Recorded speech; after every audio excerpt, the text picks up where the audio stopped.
Buenas tardes, amados hermanos. Bueno, aquí como siempre, pensando en mis hermanos y en el estudio. Ahora vamos con los extremos se tocan. Estamos estudiando desde Moisés hasta Jesús y el maestro narra todo lo que ha ocurrido en ese transcurso de tiempo, que fueron muchas las cosas. Y estamos aquí en la parte con el conocimiento de que hubieron tres colonias, sí, en Roma, y eran la itálica, bueno, no me acuerdo bien cómo son los tres nombres, pero aquí en estas tres colonias habitaban los espíritus neptunianos, ¿sí? Espíritus fuertes, conocedores de la ley, y pues como no acataron el Neptuno, pues se vinieron acá, pero ya ahí en esta parte ya han adelantado bastante. O sea que ya acataban la ley desde el momento en que ellos llamaron, pues acataron la ley. Pero pues tenían que seguir su transcurso aquí en la tierra hasta que fueran juzgados nuevamente, porque así es como funciona la ley. Entonces, vamos a seguir estudiando, ¿sí? Vamos acá. Voy a leer la última parte del video pasado. Dice, y en esta ocasión de la federación de esas colonias heterogéneas, donde residían los más sabios de aquellos desterrados, se declaraban vencidos de la ley, pero vencedores de sí mismos y empezaban a ser héroes, como siempre sucede con las más aferradas a un error. Entonces, pues claro, ellos ya tenían muy claro de que ellos no podían vencer a la ley. Ellos tenían que es decir, ser vencidos, ellos, porque no pueden vencer a la ley. Ningún espíritu puede vencer a la ley. Entonces, ya ahí quedan con esa conciencia de que, bueno, de que ya acatan la ley y son, dice el mismo maestro, que son vencedores de sí mismos, ¿sí? Porque pudieron sacar de sí un error que ellos se habían hecho por su orgullo y por su supremacía.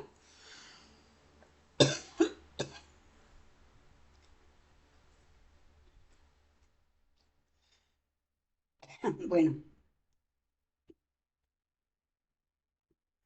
lo que antecede sobre la fundación de Roma y sus causas es lo que ha dejado de historiarse, porque se ocultaron por conveniencia supremática los hechos causales.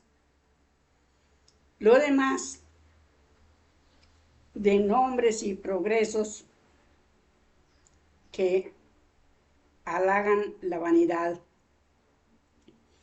están historiados, aunque adulterados y por lo tanto desfigurados y corrompidos. Pero al fin el progreso puede desmentirlos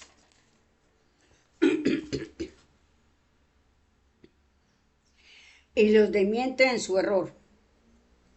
Por lo que yo no tengo por qué perder el tiempo en lo que poco importa, pues hay puntos grandiosísimos que poner en este índice de historia, ocultada, olvidada o desfigurada y mistificada. Bastante al hombre de razón en muchos hechos historiados. Leer al revés y esa sería la verdad histórica. Y lo entendió bien el rey de Navarra, cuando su secretario le leía su diario, abultados y desfigurados los hechos de triunfos bélicos y amoríos. Irónicamente el rey contestó: así se escribe la historia. O sea, al revés, para que nadie le entienda. Todos ignoramos los verdaderos hechos. Ahora es que con la doctrina el maestro saca los hechos a la luz y hemos entendido verdaderamente lo que ha pasado en este plano desde siglos anteriores. O sea, desde la llegada de Adán y Eva, que nos empezaron a dar la luz. Y entonces ya el maestro deja todo eso historial. Dejemos los hechos de Roma, dejemos los hechos que Roma desarrolla en cumplimiento de su misión de dominar al mundo y establecer la ley del derecho de gentes, civilmente, sin importarle en ese tiempo de cultos ni religiones, por lo que había en Roma tantos dioses y adoraciones, cuantos quería cada hombre por su tendencia y sentir. Porque a la ley suprema lo que le importa, y le importa primero, es la unidad de los hombres, bajo un derecho común, para el régimen del progreso lo más homogéneo posible, formando precisamente de todo lo heterogéneo de los hombres. Y esto lo desempeñaba Roma desde su surgimiento por la unión de aquellas 3 colonias, por lo que Roma nació adulta y ya no tuvo infancia. Bien, entonces el nacimiento de Roma se lleva a cabo a la unión de estas 3 colonias, ¿sí? Que era donde que estaban los espíritus. El maestro dice que Roma no tuvo infancia, porque realmente los fundadores son los neptunianos, entiendo yo, ¿sí? Y como los neptunianos son espíritus de otro que vinieron a pagar sus deudas aquí de otro plano, porque no acataron allá, entonces vinieron aquí, los enviaron acá. Entonces ellos no son primitivos. Entonces por eso el maestro, debe ser por eso que el maestro dice que Roma no tuvo infancia. Entonces, bueno, seguimos la muerte de Sócrates repercutió en toda la tierra como un eco amenazador del aerópago engreído de la orgullosa Grecia, en la que ningún hombre de ideas redentoras podía triunfar en la individualidad. Uy, tan terribles serían los de Grecia. Vea todo lo que... Es cierto, porque ahí cayeron 2 grandes misioneros. Bueno, quién sabe cuántos. Antulio, que era el mismo Jesús, y Sócrates, el maestro juez. La muerte de Sócrates, la fortaleza demostrada por Roma es el establecimiento de una cámara plebiscitaria y de derecho común, con el funcionamiento de las fiestas latinas y los grandes discursos pronunciados por los sabios, y aún por cualquiera atrajo la atención de los oprimidos en Grecia, en Judá y en Egipto y la Roma por todo. Se decían los libres de toda la tierra. Así se fortalecía y progresaba el derecho romano, que en realidad, de verdad, era neptuniano.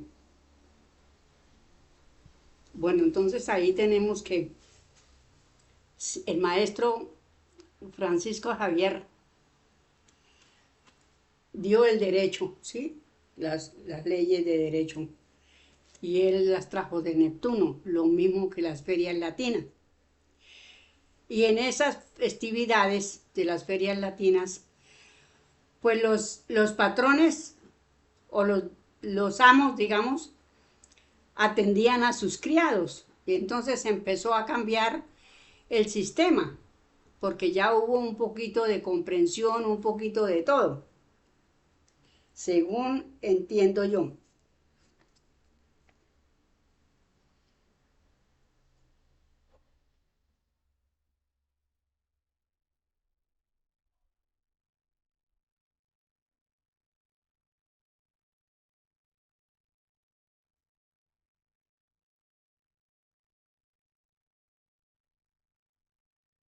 Como el derecho y progreso que hoy tiene la tierra, aumentado en ley, pasa en la liquidación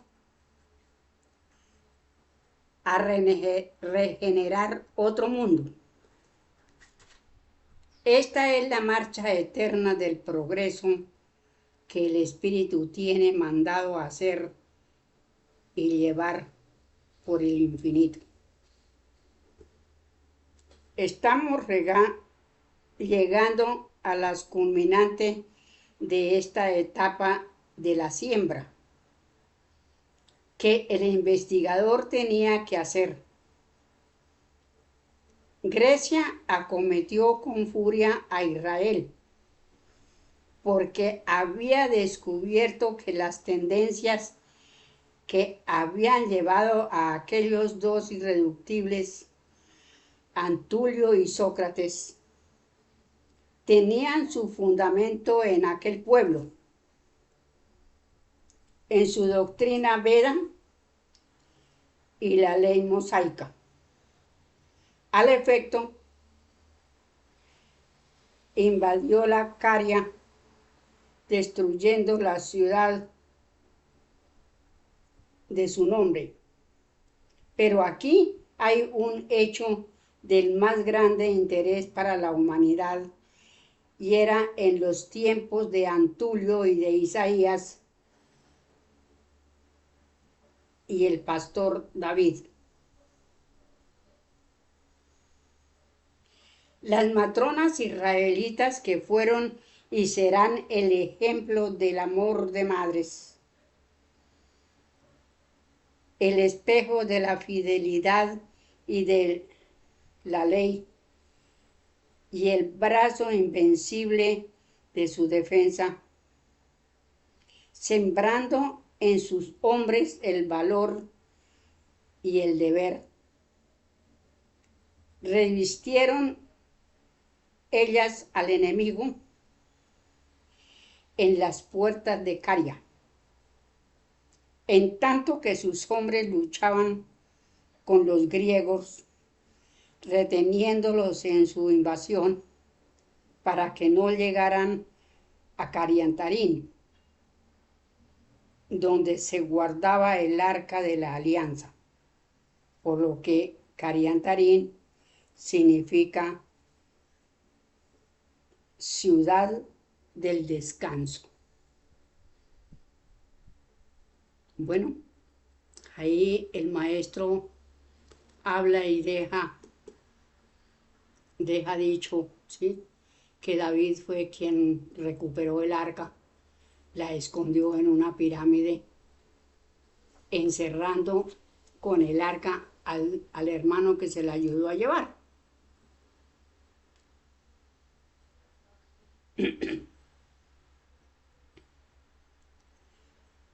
Cuando los griegos formaron la ciudad de Caria, todas sus mujeres llenas de valor, celo y amor, cada una cargó a su cabeza las vituallas, los documentos y cuanto podían, y en sus brazos y espaldas todos los niños, evacuando la ciudad, y convenida una palabra para el auxilio de unos y de otros en el largo y desfile caminos que habían de seguir dirigiéndose a Cariantarín, cuyo canto y seña era Cariandá, Cariandá, y a cuya voz el interpelado, si era de los suyos, contestaría Cariantarín. Vea que en los hechos, que la historia que deja el maestro, aquí hay otra historia, la historia del pueblo de Israel, ¿sí? La libertad del pueblo de Israel fue algo muy duro que le tocó a Moisés. Y aquí mire lo que viene a suceder también en la ciudad de Cariantarín. Toda la vida ha sido guerra, se ha sido, bueno, terrible, terrible porque los maestros han tenido que luchar muchísimo, y los pueblos también, bueno, en fin. Cuando los griegos pudieron ver aquellas procesiones, una corte de las más bellas doncellas salía a entregar las llaves al general y constituirse ellas empresa de guerra bajo el juramento del general de respetar a sus madres y niños. El general reunió consejo y ante el valor y gallardía de aquellas mujeres dejaron libertad también a la joven, menos 8 que debían de estar en Atenas, sosteniendo sobre sus cabezas un templete donde el escudo griego triunfante se presentaría al aerópago, entregando las llaves de la ciudad rendida.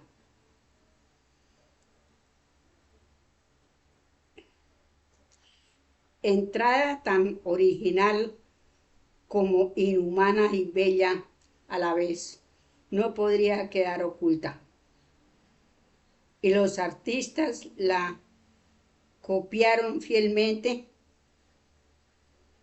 originando una revolución en el arte arquitectónico con las columnas cariátides que han perpetuado no la hazaña de los griegos, sino la hazaña de los israelitas cariandanos.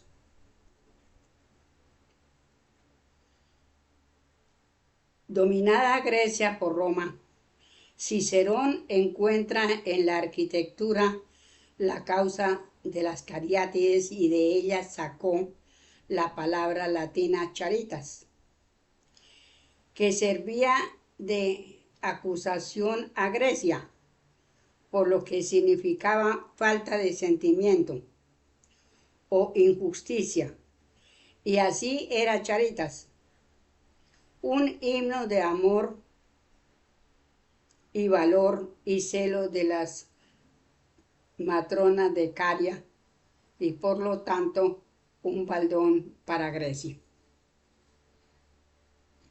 Bueno, aquí también todo esto es historia realmente, y pues nos toca ponerle mucho cuidado, y esto nos sirve a nosotros, ¿sí? porque es el estudio de nosotros mismos. Yo siempre digo que el espiritismo es el estudio de nuestro propio yo, todo lo que nos deja el maestro, porque nosotros somos los que hemos actuado en este planeta, ¿sí? Junto con los neptunianos. Entonces, de tal manera, pues que realmente es el estudio de nuestro propio yo.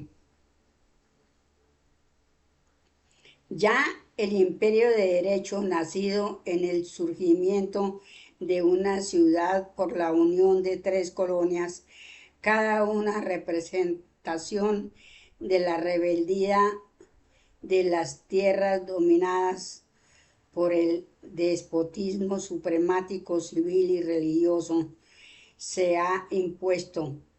Es el fruto primero y universal recogido del trabajo de aquellos 29 titanes que han ganado para su causa, que es la justicia.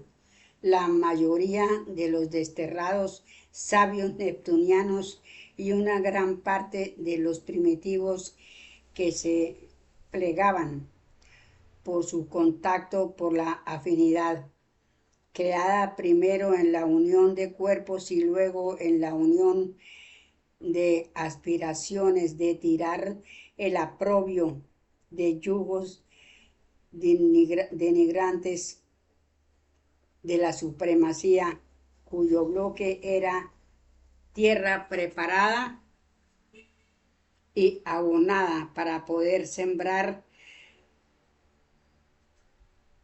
la delicada semilla de libertad, de cuyos frutos luego se haría asiento el amor, cuando con el uso de la libertad los hombres bajo el derecho de tales en la libertad descubrirían la causa de su ser y la causa de sus errores. Y un consejo del investigador y los misioneros ante el tribunal permanente y en presencia de los consejos del Padre, acuerdan predicar abiertamente el progreso de libertad, anunciar el amor y prometer a los hombres la liquidación, el pago de sus talentos y la venida de los segadores a recoger las mieses sazonadas bajo el inequívoco juicio del juez precedido por el Espíritu de verdad.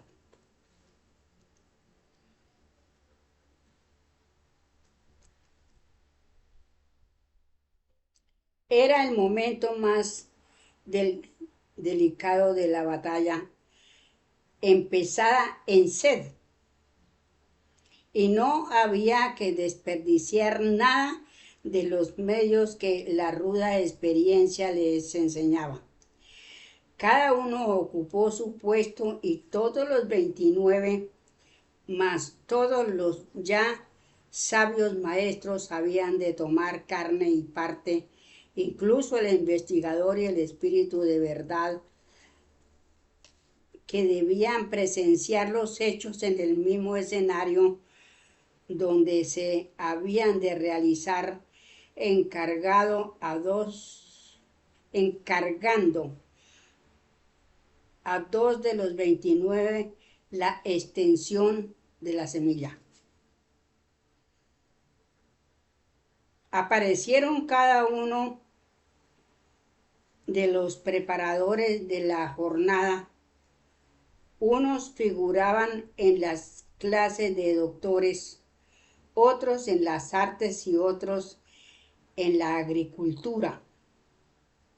En el mismo teatro del asiento del pueblo de Israel, estando uno, Zacarías, entre los sacerdotes, otros entre los de Cábala, escuela escénica, como José de Arimatea, Nicodemo y Gamaliel, otros en las artes y oficios, como José el carpintero de Nazaret y todos en la ganadería como Joaquín.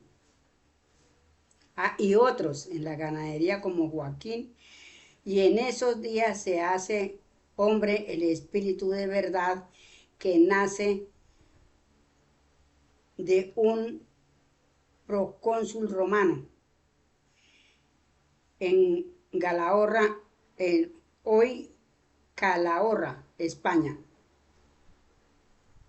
Joaquín recibe en su hogar, y lo sabía, a la hermosa niña, la llamada Rosa del Valle de Jericó, que conocemos por María y es la misma Eva.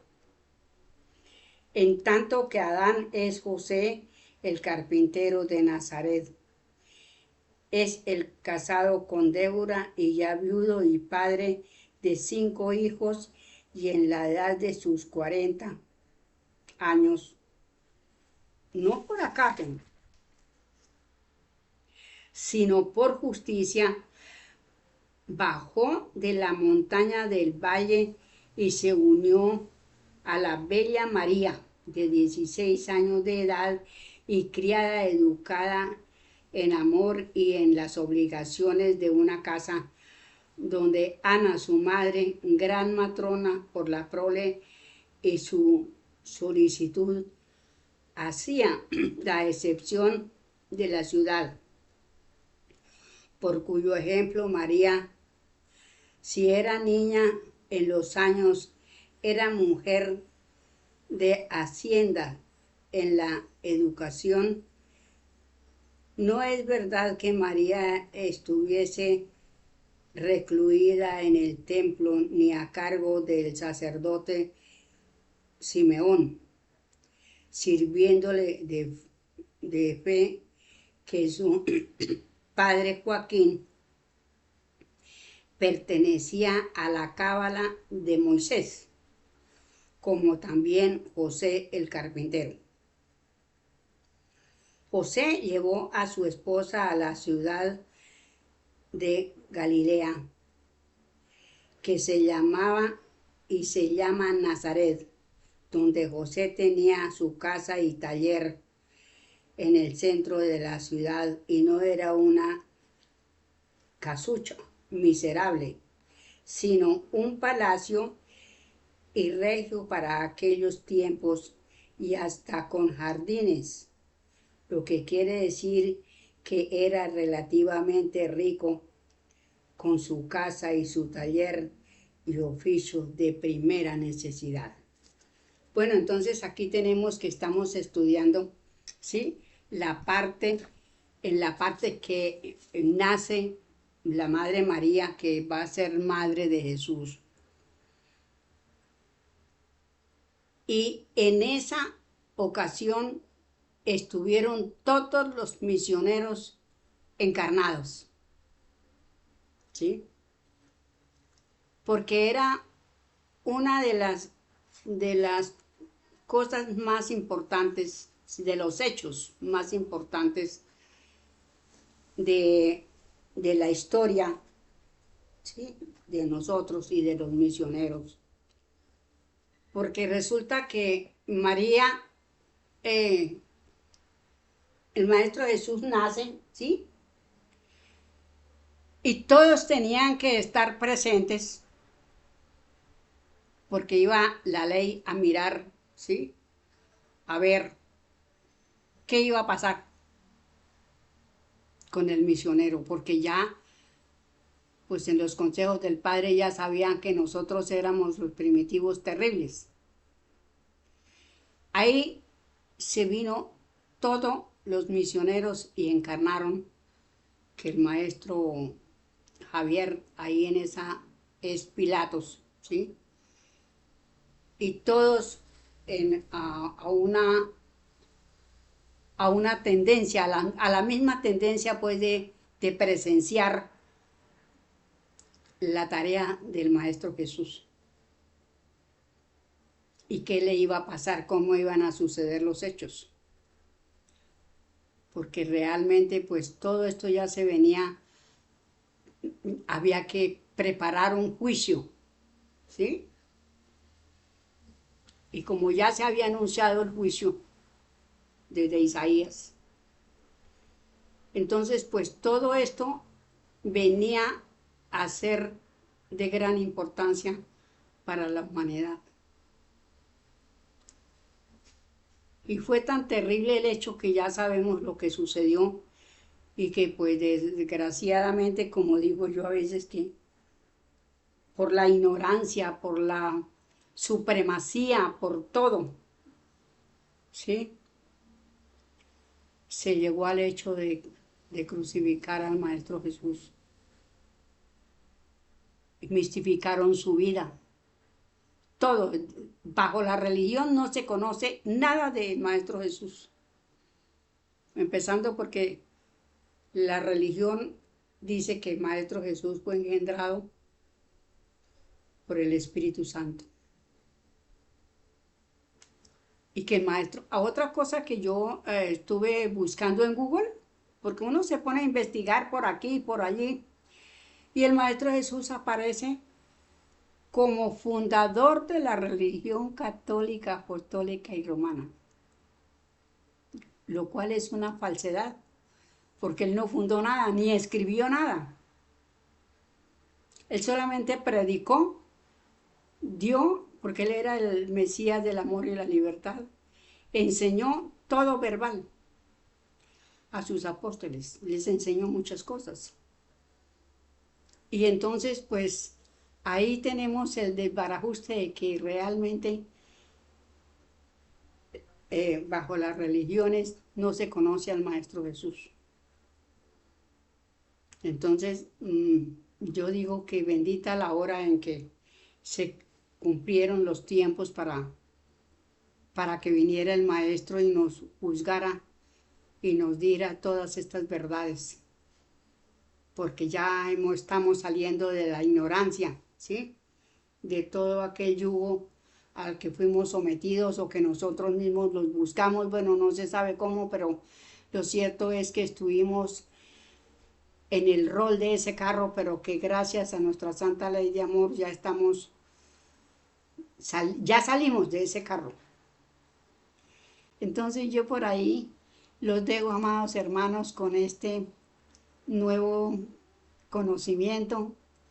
Y pues bueno, aquí vamos poco a poco, aprendiendo. Los que no sabemos estamos aprendiendo. Y bueno, esto es algo muy importante para nosotros. Muchísimas gracias, amados hermanos, y una feliz tarde. Un provechoso estudio y abrazos para todos.